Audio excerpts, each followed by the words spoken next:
con un estudio que es, bueno, bastante profundo, pero creo que es básico para todos ustedes como cristianos. Este estudio se llama Entrando al reposo de Dios y está basado sobre el libro de Josué del Antiguo Testamento. Y a partir de este momento vamos a comenzar con este estudio, porque fíjense ustedes que cuando Cristo dijo, he venido para que tengan vida y la tengan en abundancia, aquí menciona Cristo dos clases de vida. Fíjense ustedes lo que dijo Cristo, he venido para que tengan vida, y luego dice Cristo, y vida en abundancia. Bueno, aquí hay dos vidas, ¿ya lo notaron?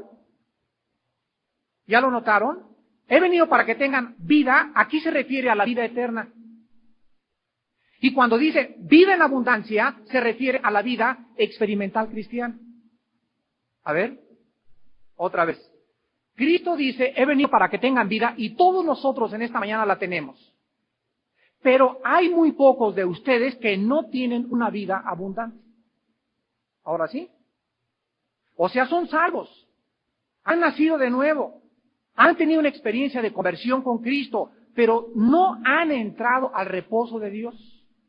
En otras palabras, no están disfrutando la vida cristiana.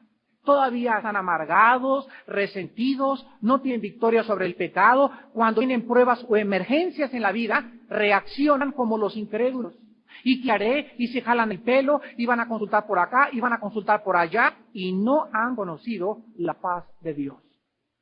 Mi estudio va a estar basado en una enseñanza de la Biblia de cómo pueden ustedes en este año, hermanos, que aunque son cristianos, no tienen una vida en abundancia. Y Cristo vino no solo a darnos la vida eterna, sino vino a darnos una vida abundante. Quiero que ustedes vean en el libro de Hebreos capítulo 4, marquen un libro en el Antiguo Testamento que es Josué, pónganle una marca, porque vamos a regresar a Josué. Pero quiero que vean ustedes el antitipo del libro de Josué en el libro de Hebreos y la enseñanza en el libro de Hebreos acerca de lo que les estoy tratando de decir. Hebreos capítulo 4. En este capítulo 4 de Hebreos se relata lo que pasó en los tiempos de Josué. Y se nos dice por qué los judíos no pudieron entrar a esta vida abundante. ¿Por qué no entraron a disfrutar y a reposar, a descansar en Dios? Versículo 1, temamos pues, no sea que permaneciendo aún la promesa de entrar en, ¿qué cosa? Ahí está, la promesa de entrar, hay una promesa que Dios nos hace, he venido para que tengan vida y para que la tengan en abundancia. Esta promesa nos dice Cristo, he venido para que ustedes tengan una vida de tranquilidad, de paz espiritual. La Biblia le llama reposo. Permaneciendo la promesa de entrar en su reposo, o sea, existe la promesa de esto, dice, algunos de vosotros parezca no haberlo alcanzado, porque también a nosotros se nos ha anunciado la buena nueva como a ellos. ¿Quiénes son ellos? La gente del Antiguo Testamento. Pero no les aprovechó el oír la palabra por no ir acompañada de fe en los que la oyeron. Pero los que hemos creído entramos en el reposo. Mis queridos hermanos, ¿cuál es pues la primera condición para entrar a este estado de paz, de tranquilidad, de que cuando llueve, cuando cae la bolsa, cuando viene la inflación, cuando un problema con un hijo, cuando un problema con la iglesia, cuál es el secreto para que en medio de las circunstancias podamos tener paz, tranquilidad y reposo? La primera condición es la fe. La fe. ¿Qué cosa es la fe? Bueno, Hebreos, capítulo 11, versículo 1, todos se lo saben de memoria. Ni veas tu Biblia, por favor. No comiences el año y me digas que no te sabes Hebreos 11:1. Es pues la fe la certeza de lo que se espera la condición de aquello que no se ve.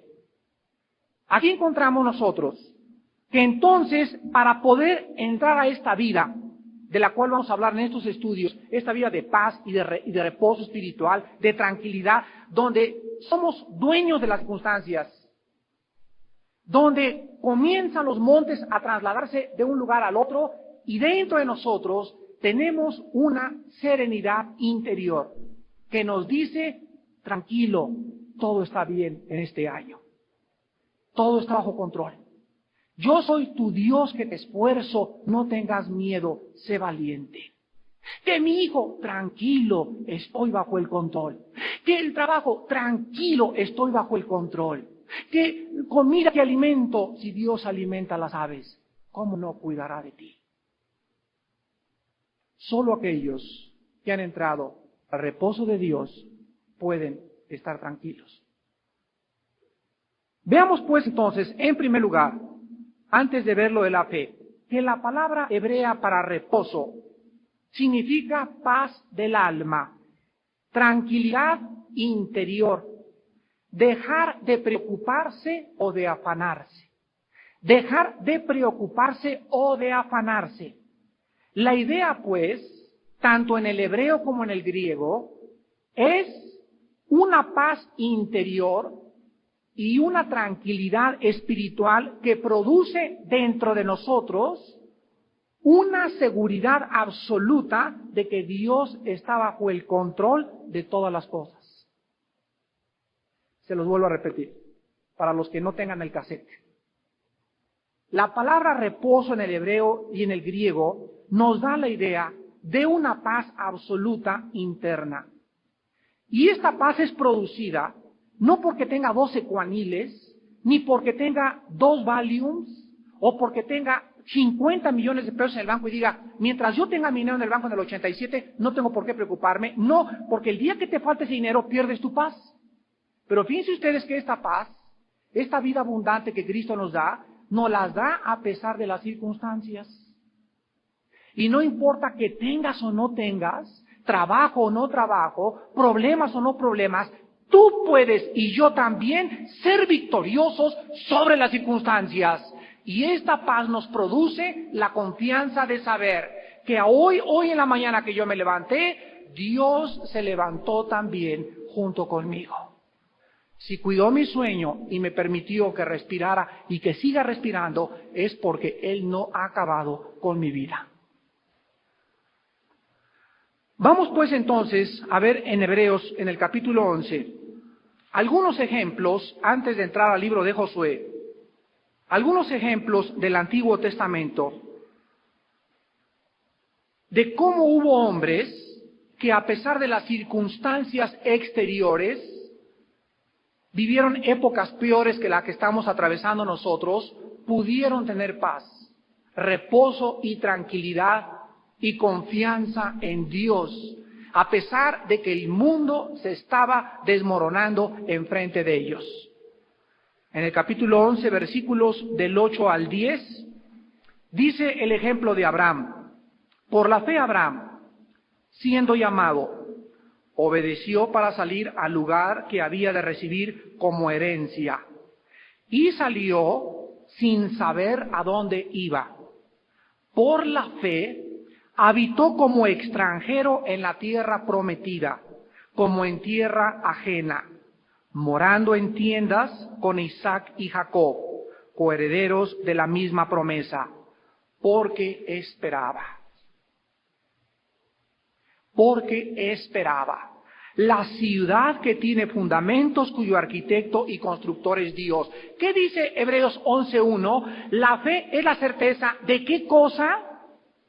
Vean ustedes que la fe está relacionada con el futuro, la esperanza, y con lo invisible, la certeza de lo que no se ve, la convicción de lo que no se ve.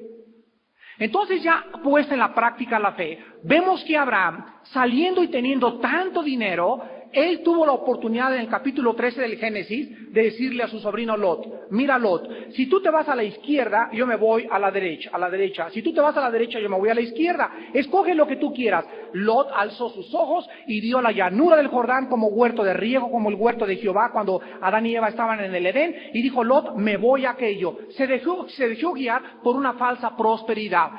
Abraham esperó a que Dios escogiera su herencia por él.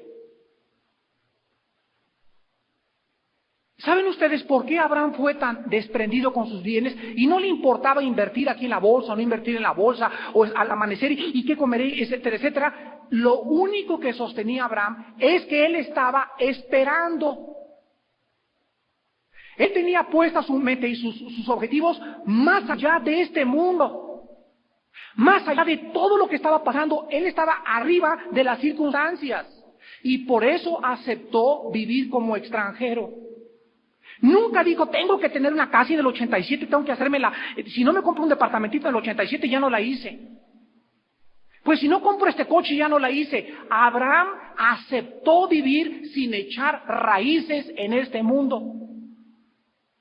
¿Cuántos de ustedes están tan afanados por tener un lote, una propiedad, una casa, y trabajan como mulas de carga de las 8 a las 10 de la noche, y trabajan y le echan, y lo único que los mueve, la fuerza motriz, el motor que está guiando sus vidas, es la ambición de juntarse un terrenito o una inversioncita o tener un poco de dinero para poder decir, alma mía, descansa y tranquila, duérmete y estate en paz? Cuando ese mismo día Dios te puede llamar a cuentas y lo que has juntado, ¿de quién será? Oh necio. Ahí mismo dice el versículo del 13 al 16. Del 13 al 16. Conforme a la fe, otra vez la fe. Murieron todos estos. Todos, Abraham, Isaac, Jacob, Sansón, todos murieron. Escuchen. Sin haber recibido lo prometido. ¿Qué cosa no recibieron en vida? ¿Qué fue lo que no recibieron? O sea, no hay nadie del Antiguo Testamento que haya muerto y que se le haya entregado su herencia. ¿Qué no se acuerdan ustedes del versículo 10? Que esperaba la ciudad. Ahí está lo prometido. ¿Qué se nos ha prometido cuando venga Jesucristo? Una ciudad donde vamos a vivir, mis hermanos. La nueva Jerusalén de Apocalipsis 21 y 22, el reino donde vamos a reinar y donde no va a haber lágrimas, ni sudor, ni hambre, ni dolor, ni enfermedad, porque las primeras cosas pasaron. Y ninguno que ha muerto en esta vida lo ha visto todavía. Todos murieron esperándolo. ¿Y qué es lo que nosotros tenemos que hacer? Tenemos que estar seguros. La fe es la convicción de lo que no se ve. ¿Qué cosa no vemos? Ese reino que se nos ha prometido. Lo vemos solamente escrito, pero no lo hemos visto con los ojos físicos. ¿Pero qué me hace vivir como vivo? ¿Qué me hace tener paz y serenidad y tranquilidad? A pesar de que todo el mundo se derrumbe. La confianza que fiel es aquel que lo dijo.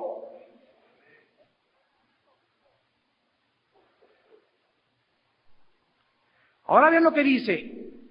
Murieron sin recibir lo prometido, y vean lo que dice, sino mirándolo de lejos. Número 2, creyéndolo. ¿Qué es la fe? ¿Qué es la creencia? Viviendo con esa certeza, con esa convicción de que venía aquel que lo había prometido. Y dice, y saludándolo y confesando, diciéndoles a todos, a los parientes, a los amistades, etcétera, etcétera. Nosotros, dice que confesaban, somos extranjeros y peregrinos. Porque los que esto dicen, versículo 14, claramente dan a entender que buscan una patria. Otra vez la palabra patria o ciudad. Versículo 15, pues, si hubiesen estado pensando en aquella de donde salieron, ¿de dónde salimos? Del mundo, de la podredumbre, de los vicios, del robo, de la fornicación, del adulterio. De ahí salimos. ¿Quieres regresar ahí? ¿Quieres regresar ahí? ¿Quieres regresar a Egipto, de donde te sacó el Señor? ¿Cuántos de ustedes blasfemaron contra Dios en el 87 diciendo, mejor no hubiera aceptado a Cristo por las pruebas que estoy pasando? Pues eran peores las pruebas que ibas a pasar sin Él. Ahora, todos estos, dice la Biblia, si hubieran estado pensando, ay no, pues Egipto, como los judíos en el desierto, donde había ajos y cebollas, y esto y el otro, dice el versículo 15, ciertamente tenían tiempo de volver. Hermanos y pseudohermanos en Cristo, si no estás convencido y en tu vida hay en este año la convicción que Cristo es real, que murió en la cruz, que resucitó de entre los muertos y que le vamos a volver a vivir y que si Él dijo van a reinar conmigo es cierto, si no tienes esta convicción, regrésate. Vienes a perder el tiempo al oír la palabra de Dios. ¿Sabes una cosa? Porque mientras más la oyes, más te endureces contra de Dios. Ahora dice el versículo 27 del capítulo 11 de Hebreos, también en último lugar, hablando de Moisés. ¿Qué fue aquello que todos estos hombres lo sostuvo? Imagínense Abraham vete a la tierra y Abraham acampa y se levanta en la mañana Abraham. A ver, mijitos, háganse la tienda de campaña, emparquen todo, échenle agua a las cantimploras, carguen los camellos, a ver muchachos, tráiganse las ovejas, vámonos otra vez. Papá, ¿pero a dónde, papá? Tenemos ya 20 años caminando. Cállese la boca y siga caminando. ¿Se imaginan la presión de Abraham cuando estaba camine? ¿Cuál tierra? ¿Cuál tierra? Señor, tú me dijiste, ¿cuál hijo? Ya tengo 100 años y no soy padre todavía. ¿Se imaginan las presiones que nosotros tenemos todos los días de los incrédulos? A ver dónde está tu Dios cuando nos va mal, y no que muy cristianito, y no que aquello, y no que el otro. ¿Saben ustedes qué sostenía Abraham? ¿Saben ustedes qué sostuvo a Moisés 40 años viendo lagartijas en el desierto? ¿Saben ustedes que ahí en el huerto de Getsemaní, cuando levantó la copa el Señor y dijo, Señor, si es posible, pasa de mí esta copa? ¿Saben ustedes qué sostuvo a Cristo? ¿Saben ustedes qué sostuvo a Pablo? ¿Saben ustedes que en el Coliseo Romano, cuando se agarraron todos los cristianos ahí y cantaron alabanzas y Nerón gritaba, cállenlos? ¿Saben ustedes qué cosa los estaba sosteniendo para poder vivir esa vida sobrenatural? Lo dice el versículo 27. Por la fe dejó a Egipto, no temiendo la ira del rey, porque se sostuvo como, ¿qué dice? Viendo, hermanos. Cuando hemos recibido a Cristo, se nos dan ojos espirituales, no ojos físicos. Y con mis ojos de la fe, con mis ojos espirituales, puedo ver a Cristo. No físicamente ni decir se me apareció Cristo, tenía barbas, etcétera, etcétera, sino ahorita yo lo puedo ver como una realidad porque mi fe le da sustancia a lo que yo no veo y al momento que yo digo Él existe es porque la confianza y la visión me la da el Espíritu Santo. Esta palabra sostuvo es muy interesante y la palabra sostenerse significa no moverse.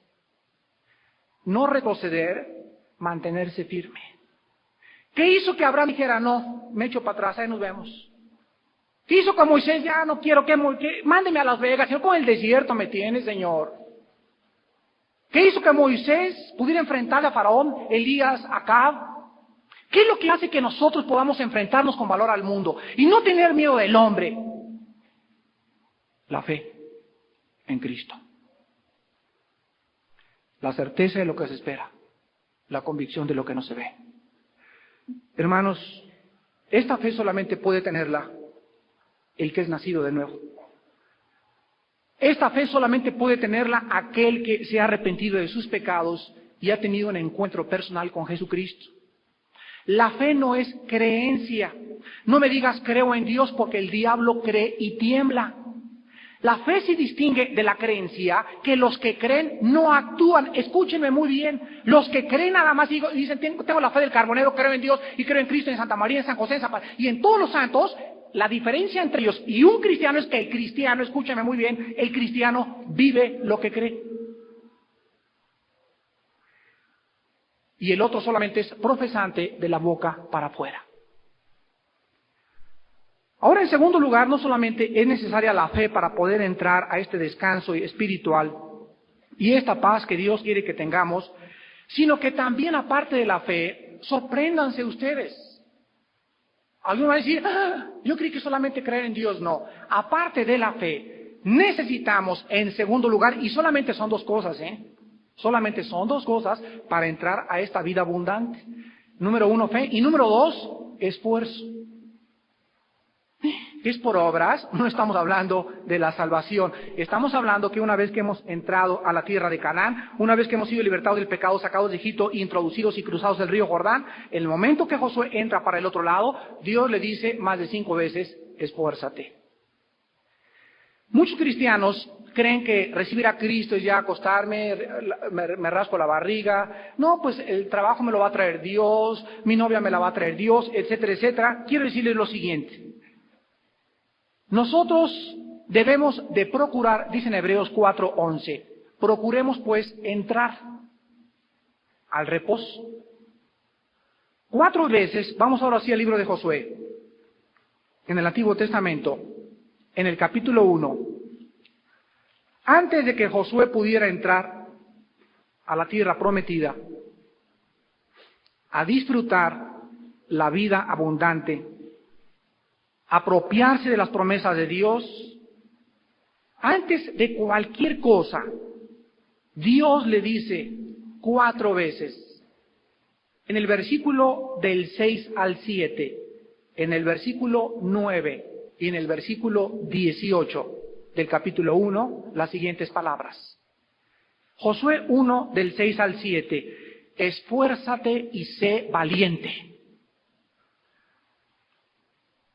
porque tú repartirás a este pueblo por heredad la tierra de la cual juré a sus padres que les daría a ellos.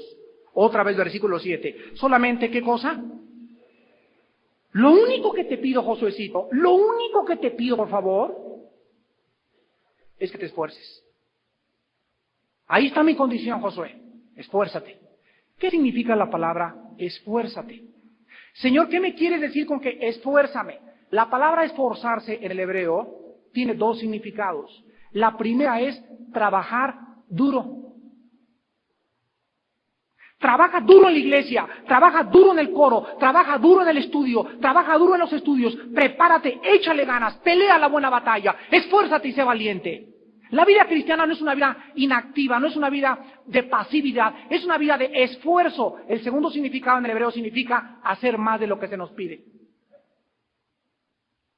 ¿Cuántos de ustedes se les pidió cargar los instrumentos? No solamente los cargue, sino que carga también Enrique a la salida. Eso ya es esforzarse. Cristo dice, si tu enemigo te pide caminar 1 milla con él, y caminas 1 milla, la caminaste porque te lo mandó, pero si caminas 2 con él, ¿qué cosa es eso? Esfuerzo. ¿Te dejaron estudiar el capítulo 1? Pues memorízate el capítulo 2 también. Dice el versículo 9, mira que te mando que te esfuerces, que trabajes duro, que hagas un poquito más de lo que se te pide y seas valiente. La palabra valiente, escúchenme muy bien, es preciosa en el hebreo. El charro mexicano, así con todo el pelambre de fuera aquí, con todas las cadenas y el peluche.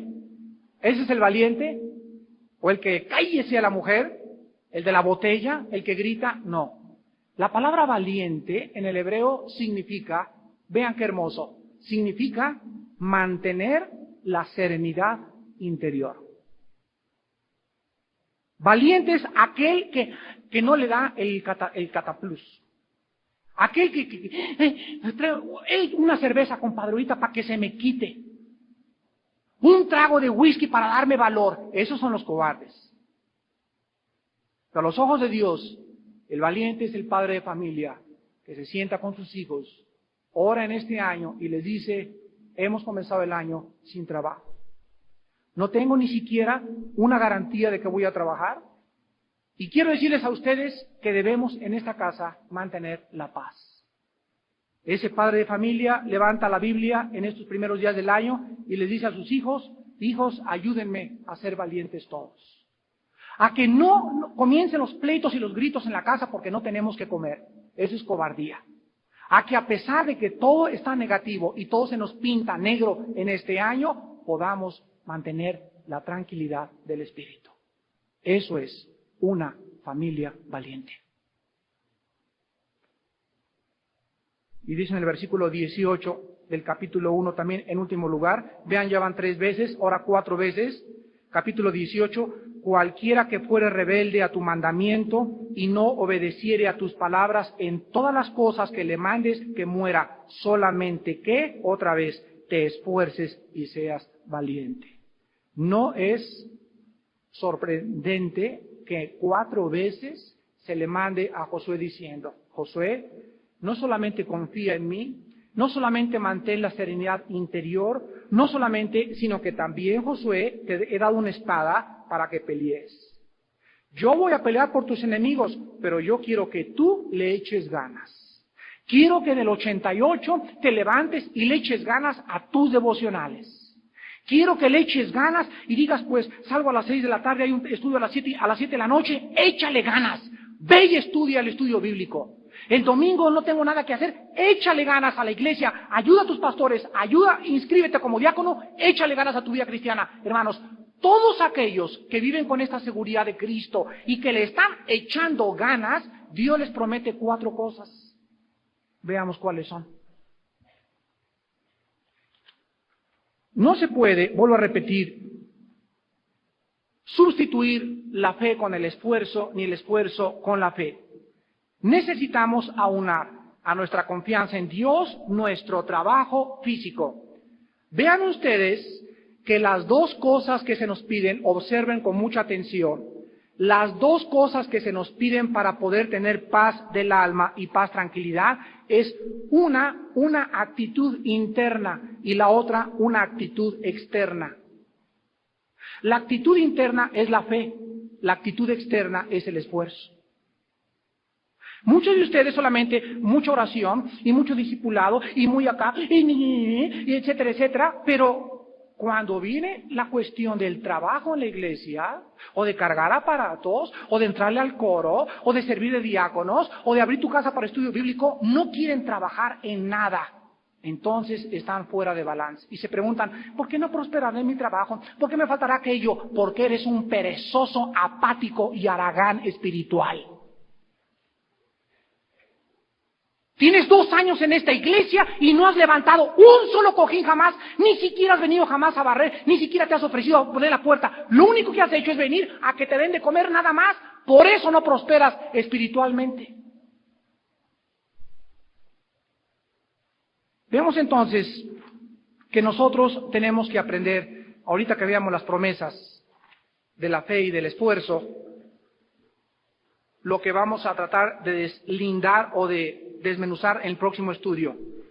Vean ustedes que Josué, o el capítulo de Josué, nos sitúa históricamente antes de la entrada al río Jordán. Antes de la entrada es el capítulo 1 y el capítulo 2 de Josué. Después tienen que atravesar el río Jordán, escúchenme muy bien. Lo único que los dividía para entrar a la tierra prometida, el único obstáculo que tenían para poder atravesar y entrar a la tierra prometida era el río Jordán. Y el río Jordán tiene una importancia principal en el libro de Josué, porque la palabra Jordán significa muerte, lo vamos a ver el próximo domingo. Pero antes de poder entrar, Dios divide la entrada a la vida abundante en 3 fases. Número 1, tenían que prepararse para entrar. Número 2, tenían que cruzar el río Jordán. Y número 3, tenían que salir del río Jordán. Vamos pues a dividir este estudio en 3 aspectos diferentes. Antes de la entrada, al cruzar el río Jordán y después de la salida del río Jordán. Entrando a la tierra es del capítulo 1 al 5. Al entrar al río y salir tenían que conquistar la tierra. Y una vez que conquistaban a la tierra, tenían que poseer la tierra. A ver otra vez. Tenían que entrar a la tierra. Cuando entraran a la tierra, tenían que conquistar a los enemigos y sacar a los cananeos. Y una vez que los sacaran, tenían que mantener la posición para poseerla.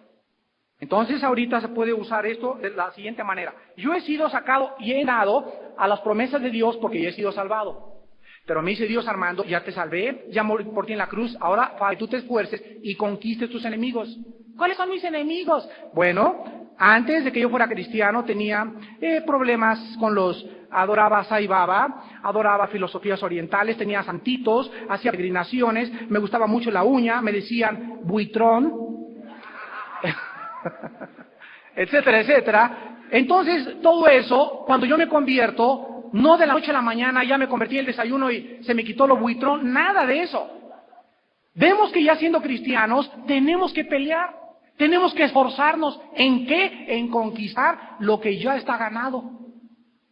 Entonces puede ser el cigarro, puede ser que todavía siga con el chupe. Pero ahora me dice Dios: Armando, quiero que sepas que ya eres conquistador, porque yo ya gané contigo. Lo único que te pido es que te esfuerces. Padre, ¿cómo le hago para que se me quite el buitrón? Para que deje el cigarro, para que deje la copa. Esfuérzate en meditar día y noche en mi palabra. No digas en la mañana: ya no quiero fumar, ya no quiero hacer esto, ya no quiero hacer el otro. No, mira, lo único que te pido es que te esfuerces en meditar día y noche en mi palabra. Día y noche meditarás en este santo libro de la ley. Cuando tú te pones en contacto, dice Dios, con este libro en las mañanas, deja tus buenas intenciones, ven y haz lo que te digo, y te llenas de mi palabra, y tienes comunión conmigo, comienza a suceder algo en tu vida espiritual que tú no te das cuenta, y es el fortalecimiento de tu hombre interior. Entonces llevas 3 meses meditando este libro día y noche, y memorizando, y estudiándolo, y penetrando, y sin que te des cuenta, como la plantita no se da cuenta cuando le cae el agua, comienza la plantita a crecer y a dar fruto. Nuestro fruto, hermanos, no es el producto de nuestro esfuerzo, es el producto de nuestra comunión con Dios. Van a tener que digerir esto después muy despacio, pero lo tienen que entender. Son muchos principios espirituales muy importantes para ustedes. Pero si ustedes no entienden esto, no van a poder ser conquistadores de la tierra. Ahora, los judíos no conquistaron a Canaán. Los enemigos no los sacaron, sino que los hicieron tributarios. Esto aparece en el libro de los Jueces. ¿Saben qué significa esto? O sea, entraron a Canaán y los judíos dijeron: ¿saben una cosa? Cananitas, amorreos, jebuseos, mejor cáiganse con una feria. Cada mes paguen los impuestos y los dejamos vivir ahí. ¿Saben cómo se llama eso? Transigir con el pecado. Es lo que tú le dices a la copa: ¿sabes qué, copita? Pues te voy a tomar una vez en el Año Nuevo, en la Navidad, en la Semana Santa y en mi cumpleaños. Y haces un pacto con el pecado y le dices: ahí se me queda, no quiero sacarte totalmente, no quiero ser un exagerado, quiero de vez en cuando echarme una copita, no quiero ser un cristiano exagerado. Déjame decirte algo: tú no puedes jugar con el pecado. No puedes en este año decir: bueno, voy a ver a las nenorras cada 2 meses. Cuando voy a Acapulco, me voy a destrampar. Y durante enero y febrero, voy a ser santo, marzo, abril también, pero en vacaciones de mayo, en las de verano y en las de allá, te sueltan las cadenas como caballo relinchando y te vas sobre las nenorras y te vas sobre el pecado. Estás haciendo tributario a tu enemigo y tu enemigo acabará conquistándote. ¿Qué no sabéis que aquel que se somete como esclavo al pecado se hace esclavo de aquel a quien se somete? ¿No sabes que si tienes una cosita pequeña en tu vida que no la sacas, te va a acabar tarde o temprano dominando? Es importante que conquistemos a nuestros enemigos. Y este año, este día, hoy en la noche, antes de acostarte, dile a Dios: Padre Santo, ¿cuáles son mis enemigos? Y Dios te va a comenzar a decir: eres demasiado sensual.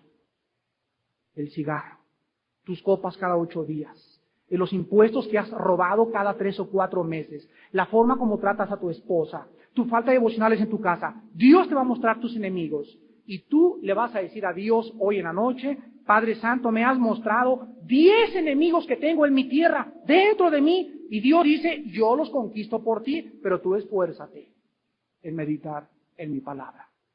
Y Dios va a sacar de tu vida a tus enemigos. Un enemigo que tengas o que yo tenga que no esté fuera de nuestra vida nos acaba dominando. Y tarde o temprano te pide que tú seas su esclavo. Veamos entonces la entrada a la tierra, la conquista de la tierra y poseer a la tierra después. Pero vamos a ver entonces ahorita lo siguiente. Hay bendiciones para aquel que quiere realmente obedecer a Dios. Y vean ustedes en el capítulo 1, regresamos otra vez a Josué. las bendiciones y las condiciones. Lo que les voy a leer ahorita son las bendiciones y las condiciones hasta que el Señor venga. Lo que les voy a leer ahorita es el secreto de la vida espiritual. En las bendiciones las encontramos en el versículo del 2 al 4, en primer lugar, la primera bendición de Dios. Dios le dice a Josué, versículos del 2 al 4, mi siervo Moisés ha muerto, ahora pues levántate y pasa este Jordán. Vean ustedes que todo tiene que ver con el cruce del Jordán, que vamos a ver la semana que entra. Tú y todo este pueblo a la tierra que yo le doy a los hijos de Israel. Yo les he entregado, tiempo pasado, como lo había dicho a Moisés, todo lugar que pisare la planta de vuestro pie, desde el desierto y el Líbano hasta el gran río Éufrates, toda la tierra de los heteos hasta el gran mar donde se pone el sol, será vuestro territorio. Vemos en primer lugar la primera bendición, que es un regalo de Dios. ¿Qué se les prometía antes que cualquier cosa? ¿Qué se les prometía? Una tierra, ¿no es cierto? ¿De qué nos habla una tierra? Nos habla de un lugar de bendición. Quiero decirles, Josué, que cuando lleguen a ese lugar, pero fíjense ustedes, hasta que lleguen, pero van a cruzar el río Jordán y van a tener que hacer bla, bla, bla, bla. Cuando lleguen a ese lugar, ahí cuando lleguen a ese lugar, en ese lugar los voy a bendecir, pero antes de que lleguen, van a tener que pagar el precio. Esto se llama las pruebas del cristiano, la prueba de nuestra fe. La generación anterior a Josué no llegó a ese lugar. Se quedaron 40 años, mis hermanos, 40 años sin poder atravesar el río Jordán. Atravesaron el Mar Rojo nada más, pero no entraron al río Jordán. ¿Por qué? Porque no quisieron, Hebreos 4, confiar en Dios. No le creyeron. No le creyeron. Y se quedaron vagando en el desierto 40 años. Ahora Dios le dice a Josué, te prometo ese lugar. Y a nosotros en el Nuevo Testamento convertimos que ese lugar o esa tierra se llama en Hebreos 4 el lugar de reposo. Nos dice Dios en esta mañana, les prometo en el 88, un lugar. Posiblemente tú llegues en febrero o en marzo, en abril, depende de tu esfuerzo y de tu confianza en mí. Pero yo les prometo, dice la Biblia, que en la vida cristiana van a llegar ustedes a un lugar donde van a descansar de todas las cosas por las cuales antes sufrieron y padecieron por mí. Va a llegar un lugar en la vida cristiana donde vas a tener una paz que dice Filipenses 4:6 que sobrepasa todo entendimiento. Y no es justo, hermanos, que muchos de ustedes tengan 2, 3, 4, 5 años en Cristo y no hayan todavía llegado a ese lugar, a esa tierra de reposo que Dios nos promete. Vean pues entonces que la promesa es, en primer lugar, Dios nos promete llegar a un estado en la vida cristiana donde de veras vamos a tener una paz que sobrepasa el entendimiento. Número 2, versículos 5 y versículo 8. La segunda bendición prometida, versículo 5.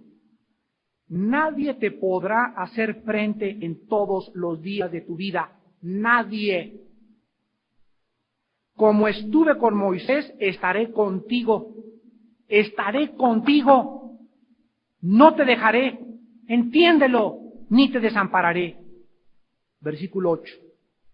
Nunca se apartará de tu boca este libro de la ley, sino que de día y de noche meditarás en él para que guardes y hagas conforme a todo lo que en él está escrito. Entonces harás prosperar tu camino y todo te saldrá bien. La segunda promesa es victoria sobre nuestros enemigos. Victoria sobre el cigarro, sobre el alcohol, sobre los malos pensamientos, sobre las actitudes del licenciado Buitrón, sobre todas aquellas cosas que están tratando de jalarnos. Dios nos promete. Yo te prometo que te puedo dejar la marihuana. Y te prometo quitar de tu corazón esa cochinada que tienes por cualquier mujer que ves. Y te prometo que puedes tener esa paz que has tratado de buscar en los psiquiatras y en los psicólogos. Yo te prometo que nadie te puede hacer frente. ¿Por qué? Porque yo voy delante de ti. Aleluya. Qué bárbaro. Qué grande eres, Padre. Y en tercer lugar, la tercera bendición, en el versículo 9, nunca se apartará. Perdón, mira que te mando que te esfuerces y seas valiente, no temas ni desmayes. Jehová tu Dios estará contigo en donde quiera que vayas.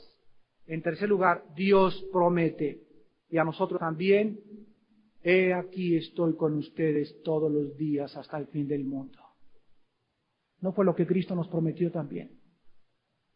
Vean entonces las promesas de Dios. Un lugar de descanso, victoria sobre cualquier persona o cualquier enemigo espiritual o físico que nos haga frente. Y en tercer lugar nos promete Dios, vean ustedes que Dios no puede mentir. Quiero que sepas, Armando, que desde que tú te levantas hasta que tú te acuestes, cuando vayas en el metro, cuando te metas a la playa, cuando vengas en la flecha roja o en la flecha roja, en cualquier lugar donde tú te metas, a donde tú vayas, siempre, siempre, siempre estaré contigo. Y si en el momento de la angustia clamas a mí, y no te veo, Señor, ni hay hermanitos, ni hay iglesia, y estás ahí en Acapulco, encerrado en una playa solitario, que lo dudo mucho, ¿verdad? Pero estás ahí buscando al Señor, dice la Biblia, si tú clamares en tu angustia, en el pozo de la desesperación, tendrás mi presencia. Pero por favor, cuando venga la angustia y cuando venga la desesperación, no busques la botella, ni el cigarro, ni el psiquiatra, ni el psicólogo. Búscale a Él. ¿De dónde vendrá nuestro socorro? Nuestro socorro viene de Jehová, que hizo los cielos y la tierra. Una vez que hemos visto 3 bendiciones, ¿quién las quiere? Levante la mano. Vuelvan a bajar. Muy bien, todos los que levantaron la mano, quiero decirles a ustedes las 3 condiciones. Vean ustedes que se me dice, te voy a dar $50 millones y te voy a dar la muchacha más linda del mundo y un Rolls Royce y un Mercedes y viajar por todo el mundo, lo que quieras hago. ¿No es cierto? Aunque me cruce el canal de la Mancha a tumbar 50 árboles con un machete, los tumbo por $100 millones y por una princesa y por un Mercedes y por esto, lo que quieras. Dios no nos pide eso. ¿Saben qué nos pide Dios como condición para entrar a ese lugar? Para tener victoria sobre nuestros enemigos y para que sepamos que nos acompaña. ¿Saben ustedes qué nos pide? Nos pide 3 cosas. Número 1, el versículo 8, es la primera condición. Nunca se apartará de tu boca este libro de la ley. De día y de noche meditarás en él, para que guardes y hagas conforme a todo lo que en él está escrito. Porque entonces, no antes, entonces harás prosperar tu camino y todo, subrayen todo, todo te saldrá bien. La primera condición es tener comunión con Él. Vamos a pensar un poco en esto. Lo primero que Dios me pide, lo primerito así, es entender que vivo para conocerlo. Número 1. ¿Por qué estoy vivo ahorita? ¿Por qué estás vivo tú ahorita? ¿Cuál es el propósito de la vida? ¿Para qué trabajo? ¿Cuál es la razón de toda la existencia? ¿De dónde vengo? Todo esto se contesta en una sola palabra. Y está en Jeremías 9, del 21 al 23. No se alabe el sabio en su sabiduría, no se alabe el valiente en su valentía. Oh, no te jactes de que eres doctor, licenciado, con posgrados y con esto y con el otro. No, el que se debe alabar, alabes en esto, dice el Señor, en conocerme y entenderme que yo soy Dios. Esta es la vida eterna, Juan 17:3. Oh Cristo, dice el Señor, esta es la vida eterna, Señor, que te conozcan. Filipenses 3, 20 y 21, porque de ninguna cosa hago caso ni estimo preciosa mi vida para conmigo mismo, y todo lo que era para mi ganancia lo estimo como basura. ¿Por qué? A fin de conocerle. Todo en la Biblia gira alrededor de esto. ¿Y cómo podemos conocer a Dios? Fuera de la Biblia no lo podemos conocer. Entonces, Armandito, por favor, quiero que entiendas esto. Quiero que te levantes en la mañana y tengas tiempo conmigo. Quiero que vayas en el metro y traigas una biblioteca chiquita o versículos ahí y que estés pensando en mí. sino que de día y de noche. ¿Cuántos de ustedes en el 87 tuvieron devocionales en el día, pero no en la noche? Y aquí dice día y noche. Yo he meditado, no es cierto, aquí dice día y noche. Yo no lo puse. No, en la mañana de 7 a 8 no. De 4 a 5 de la mañana tampoco, también dice de 11 a 12 de la noche. Quiere Dios que cuando me levante y cuando me acueste, piense en Él. Hermanos, por favor, no sigan haciéndose los tontos.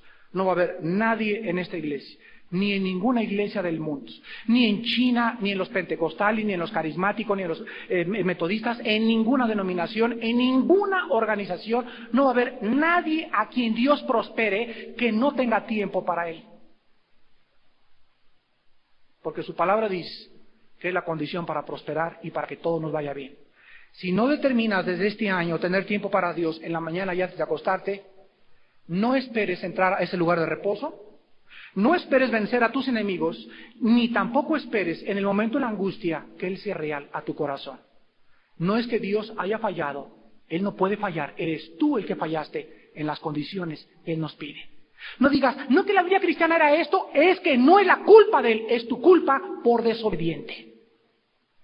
En segundo lugar, Dios pide en el versículo 8 también, no solamente la condición de meditar en Él, sino que también nos dice en el versículo 8 la segunda condición de la primera parte en adelante, para que guardes y hagas conforme a todo lo que en Él está escrito. La segunda condición para entrar a la tierra, para vencer a mis enemigos y para poder tener la presencia de Dios en mi vida es obedecer lo que he leído. Primera condición, tener tiempo para Él. Segunda condición, no solamente llenarme mi cabeza de la Biblia, sino que también voy a vivir lo que dice aquí. Y aquí dice Efesios 6, hijos, honrar a vuestros padres, porque es el primer mandamiento de Dios con promesa. En ese momento yo sé como hijo que para que yo pueda prosperar en mis estudios y prosperar en mi matrimonio y prosperar en todo lo que está delante de mí, yo tengo que cumplir la condición. Dios no va a mentir ni me va a prosperar si no es así. Y si mi condición no es obedecer a mis padres y soy un rebelde con mis padres y un gritón con mis padres y una respondona con mi madre, no espere prosperar en mi vida cristiana en el 88, porque la condición es obedece a tus padres para que te vaya bien. Hermanos, hemos sido llamados a obedecer el Evangelio. Y en último lugar, en el versículo 6 y 7, 9 y 18. Esfuérzate y sé valiente. Versículo 7. Solamente esfuérzate y sé muy valiente. Versículo 9. Te mando que te esfuerces y seas valiente. Versículo 18. Última parte. Solamente te esfuerces y seas valiente. 3 condiciones: meditar en Dios, obedecer su palabra y mantener la serenidad interior. Ser valientes. Esta mañana que yo venía de Cuernavaca con ustedes, descubrí que yo no soy valiente.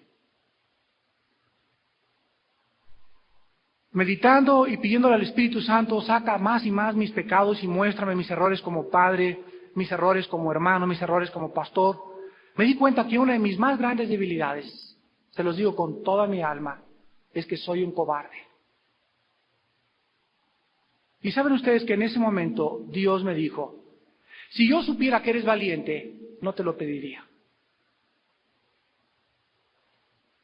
¿La agarraron? Cuando Dios nos dice, quiero acabar con esto, cuando Dios nos dice, gloria a Dios, cuando Dios nos dice, yo les mando, fíjense ustedes que nos está diciendo, les mando que se esfuercen, que sean valientes. ¿Saben ustedes por qué no los manda? Para que nosotros volteemos y le digamos, me pides algo imposible, porque por naturaleza no quiero esforzarme y por naturaleza todos somos cobardes.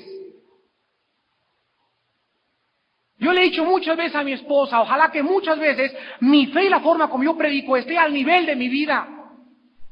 Porque en muchas ocasiones en mi vida he sentido que no está Dios y de repente, pues no que eres cristiano. Y me avergüenzo de mí mismo. ¿Y por qué me digo a mí mismo? ¿Por qué entra el temor y el miedo a mi vida cuando soy tu hijo y cuando me has prometido tu presencia? En ese momento entiendo que el enemigo está haciendo una obra en mi alma y en ese momento me apropio las promesas de Dios y le digo, lárgate en el nombre de Cristo, Satanás, y te pido tu espíritu de valor y de dominio propio, Padre, en este momento. Y en ese momento la paz de Dios guarda mis pensamientos y mi corazón y en ese momento tengo valor para seguir viviendo para Él. Oremos.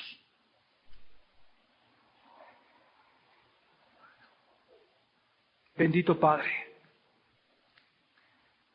hoy has puesto delante de nosotros la bendición y la maldición. Nos has enseñado con el Antiguo y con el Nuevo Testamento que tú has hecho todo ya por nosotros. Y lo único que nosotros tenemos que hacer es apropiarnos,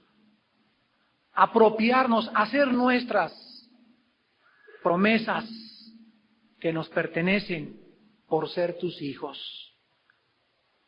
Y cuando no nos apropiamos de tus promesas, vivimos como limosneros, porque no creemos que sean reales. Esta falta de fe en ti, esta falta de confianza en tu palabra, esta desobediencia nuestra ha hecho que muchos el año pasado sigan viviendo en el desierto sin entrar en tu reposo. Padre Santo, gracias por mostrarnos que hay bendiciones muy grandes, porque tu palabra dice, tú guardarás en completa paz, tú guardarás, protegerás, a pesar de cualquier circunstancia exterior, en una paz tan completa y tan total, a aquel cuya mente en ti persevera, al que piensa en ti día y noche, al que vive con tu libro día y noche, al que lo estudia día y noche, aquel que tiene tiempo para ti día y noche. Ese, y nada más ese, vivirá en paz. Oh Padre, nuestra alma desea paz. A pesar del mundo tan convulsionado y perturbado por todos los acontecimientos políticos y comerciales que van a agravarse, queremos, Padre Santo, tener paz en nuestra alma. Y esta paz transmitirla a nuestra propia casa. Que nuestra esposa e hijos puedan tener esta paz. Pero tenemos que vivirla para que la puedan creer.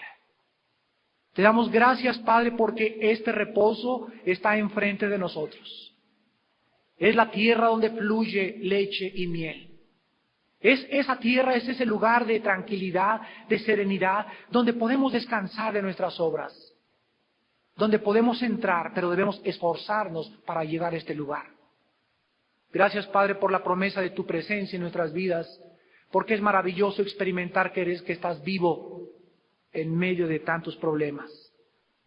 Gracias, Padre, por decirnos las condiciones, por pedirnos vivir para ti y conocerte en tu palabra, por ser obedientes y ser valientes en todo tiempo. Oh Dios, esfuerza esta iglesia. Danos ese valor que no tenemos, Padre, que viene de ti, que viene de la comunión nuestra con tu Espíritu a través de tu palabra. Y haznos guerreros de Dios. Haznos guerreros en Cristo, Padre. Que tengamos el valor de levantar tu nombre muy, muy en alto y en poder ser causa de gloria a tu santo evangelio. Bendícenos como iglesia, como familias y como individuos, en el nombre de Cristo. Amén.